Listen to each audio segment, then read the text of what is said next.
ভবিষ্যৎবাণীটা কি ছিল? ভবিষ্যৎবাণীটা ছিল দেশে গৃহযুদ্ধ হবে। ওবায়দুল কাদের সাহেব বলছিলেন না কত লক্ষ লোক মারা যাবে? ৫ লক্ষ। এটা বলছিলেন।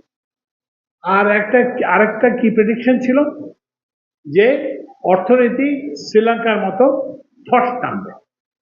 তো আপনাদের এটা বুঝতে হবে যে আমি ওই যে গল্প করে বলতেছিলাম যে আমাদের কিন্তু প্রথম কাজ ছিল যে এই যে এই যে তথাকথিত গৃহযুদ্ধতে যাতে না ঘটে। আর আপনারা জানেন যে এইটা কিন্তু নানানভাবে এটা কিন্তু চেষ্টা করা হয়েছে কিন্তু। আপনার এই যে আমার সহকর্মী ওই যে রেজওয়ানা হাসান একসময় হিসাব রাখছিলেন যে সরকারের বিরুদ্ধে ১৭০টা আন্দোলন হয়েছে। এগুলোর মধ্যে সবগুলোই কিন্তু জেনুইন ছিল না।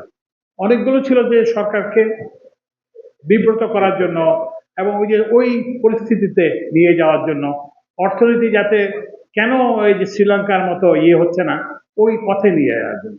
ওই জন্য এটা আপনাদেরকে বুঝতে হবে যে আমাদের কিন্তু প্রথম কাজ ছিল কন্টেইন করা।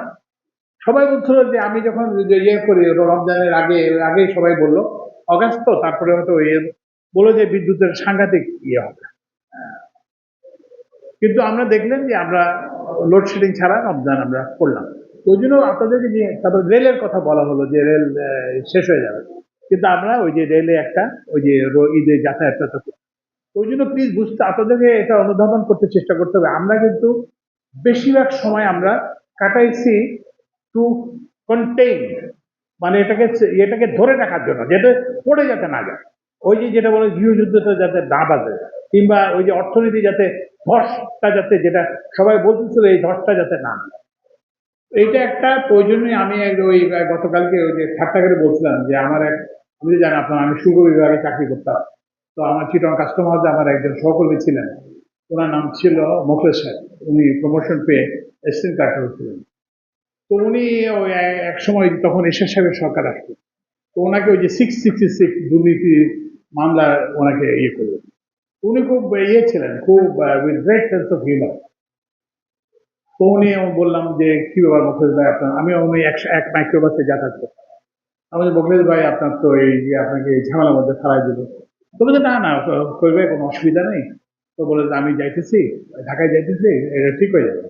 তো বলে আমি খালি বললাম আমাকে একটু কিস্তি করে দেন, মানে একসাথে টাকা চাইছে। তো বলছে যে আমি তো কাস্টমার রোজগারই করবো, সুতরাং আপনাদেরকে দিব, আপনি একটু আপনার কিস্তি করে দেন। যাই হোক কিস্তিটা কাজ হয় না, ওরা বলছে না, যে এটা থেকে নাম কাটাতে হলে যেটা ডিমান্ড একসাথে দিতে হবে। তো যাই হোক, তো তখন একবার একটা বিষয় হলো যে এই 666 যারা তালিবান তাদের কর্মস্থল থেকে সরাই দিতে হবে। তো ওনাকে সরাই দিয়ে চিটং ল্যান্ড কাস্টমসে দেওয়া হলো। সি কাস্টম ছিলেন, ওকে ল্যান্ড। তো ল্যান্ড কাস্টমে যখন দেওয়া হলো, তো তখন ওনাকে আবার বললো যে কি অ্যান্টি স্মাগলিং ক্যাম্পেইন করতে।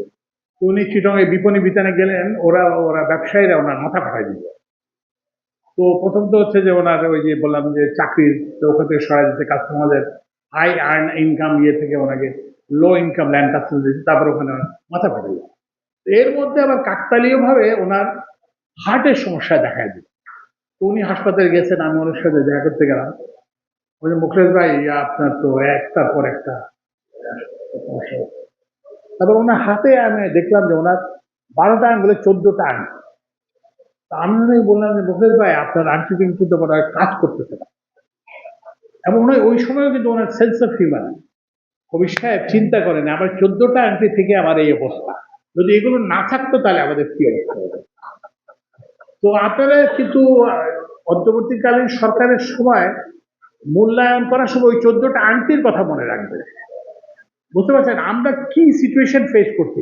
170টা আন্দোলন ফেস করে কোনো গৃহযুদ্ধ না হওয়া, তারপরে কোনো অর্থনীতিতে ধস না নামা, এবং একটা নির্বাচনের জন্য আমরা যে একটা ভালো নির্বাচনের দিকে এগিয়ে যাচ্ছি, তো এইটাকে কিন্তু আমাদের মাথায় রাখতে হবে। ঠিক আছে, আমরা